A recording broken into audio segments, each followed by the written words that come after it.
Welcome back, ladies and gentlemen. Laszlo Montgomery with you again. If you're looking for the Chinese Sayings podcast, you're tuned to the right station. I'm back after an 8-day China-Hong Kong trip. And as you can see, there's been a slight fall-off in the number of episodes that are usually produced from this long-running family program. You know, the Hollywood writers' strike and all. But we're back today with one that is all too familiar with us as we painfully wend our way through this third decade of the 21st century. This time we look at the Chinese saying, 事不两立. All fans of the Three Kingdoms know this one, I'm sure. But before I get right on it, let's look at the four characters of this Chengyu. 事不两立. 4 syllables as usual, standard equipment for most Chinese sayings. 事 means power, force, or influence. And like most Chinese characters, it could mean a whole lot else. And 不 means no or not or won't. 两 means the number 2 when used before Chinese counter words. Or it could also mean both or either when talking about two opposing sides, which is the case in our story today. And lastly, the character li means to stand. Power, not a couple, stand. Hard to tell, but I smell a war or a battle somewhere contained within those 4 words, so let's get to the story. In the Zhanguoci, the Strategies of the Warring States, one of the great reservoirs of Chinese sayings, this Chengyu first appears. This ancient classic text that gave us so much insight into the Warring States period originally referred to the kingdoms of Qin and Chu, 2 rivals whose enmity at times gave us the phrase 凡天下将国非秦也楚非楚而秦两国交争其势不两立 which essentially means when Chu is strong, Qin is weak, and when Qin is strong, Chu is weak. The two cannot coexist. There were 7 warring states who battled it out from roughly 476 to 221 BC. And true to those words, the kingdom of Chu was defeated in 223 by Qin, led by their king, Ying Zheng, who went on to found the Qin Dynasty in 221 BC and gain immortality as the first emperor of a unified China, Qin Shi Huang. So, 事不两立 can refer to the inability of the 2 great powers of Qin and Chu not being able to coexist. However, this Chinese saying, 事不两立, is perhaps more famously remembered for its inclusion in the records of the Three Kingdoms, the Sanguo Zhi. It comes specifically from the chapter Zhou Yu Zhuan, the biography of Zhou Yu, and from this story about the hero Zhou Yu, this Chengyu is best remembered. The records of the Three Kingdoms was the essential source that Ming Dynasty author Luo Guanzhong used to produce his masterwork, The Romance of the Three Kingdoms, one of the great Chinese classic novels of all time. Go give a listen to Mr. John Zhu's great podcast program, The Three Kingdoms Podcast, if you'd like a chapter-by-chapter introduction to this beloved novel. So let's set it up. On the eve of the epic Battle of Red Cliffs in 208 AD, Sun Quan, general and future emperor of Eastern Wu, one of the 3 kingdoms of that age, found himself having to make a crucial decision. Sun Quan and his Wu army of 30,000 troops were encamped not too far from Red Cliffs along the Yangtze River in today's Hubei province. He knew that the opposing general Cao Cao of Wei, another of the 3 kingdoms, was preparing for an attack south of the Yangtze. Cao Cao had, moreover, sent a threatening letter to Sun Quan saying that he had 800,000 troops who could easily destroy Sun Quan's 30,000. And in his letter, Cao Cao promised Sun Quan leniency if he would consider surrendering before engaging in battle. In the wake of Cao Cao's letter to Sun Quan, the 3rd general and future leader of Shu, Liu Bei, also sent an emissary to Sun Quan. And Liu Bei asked Sun Quan to consider joining forces with him to defeat Cao Cao. But Sun Quan knew very well that Liu Bei had even fewer resources than himself. Liu Bei's army numbered only 10,000 soldiers. Considering this offer by Liu Bei to be inconsequential, Sun Quan chose to go it alone and to face off against Cao Cao, and choosing this course, Sun Quan would have to bear the brunt of Cao Cao's forces.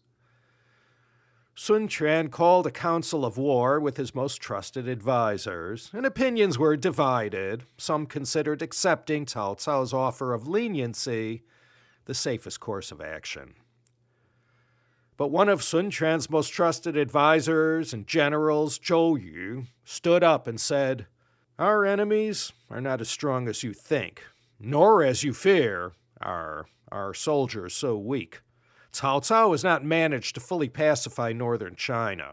He also has undefeated enemies in the Shanxi region that will no doubt come back to plague him one day. What's more, in coming south to attack us, Cao Cao has had to rely on naval forces and not his cavalry.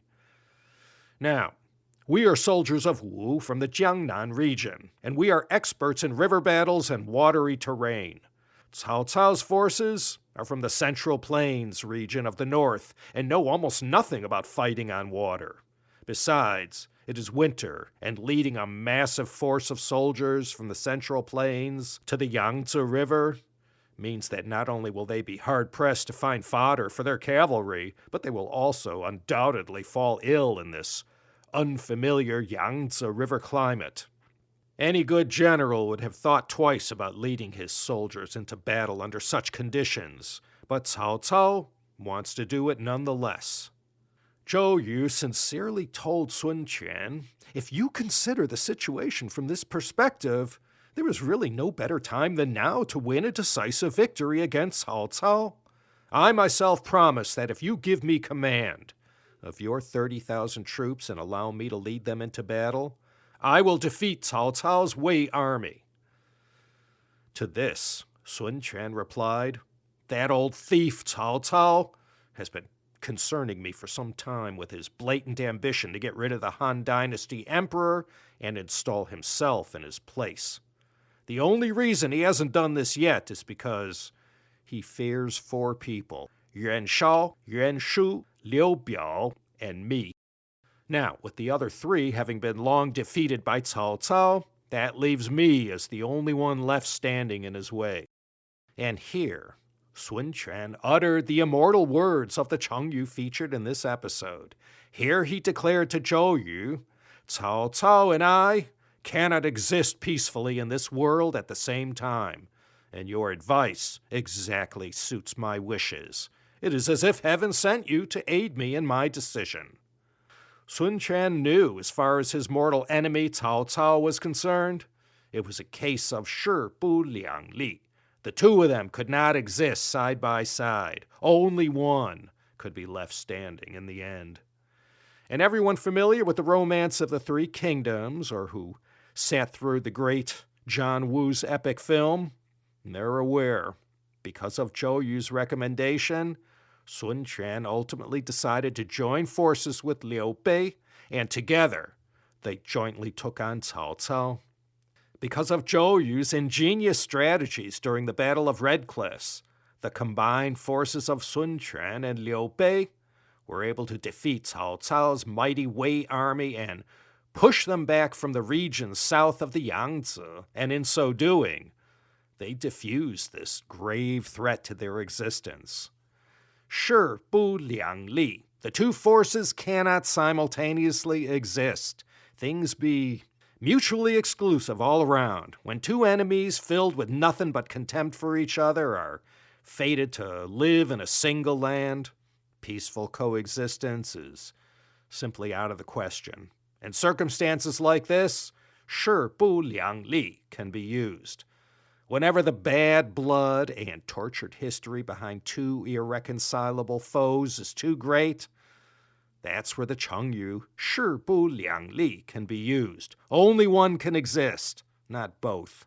Our last 100 years on our endangered planet has been plagued with neighboring nations filled with so much animus, antagonism, hatred, and hostility for each other.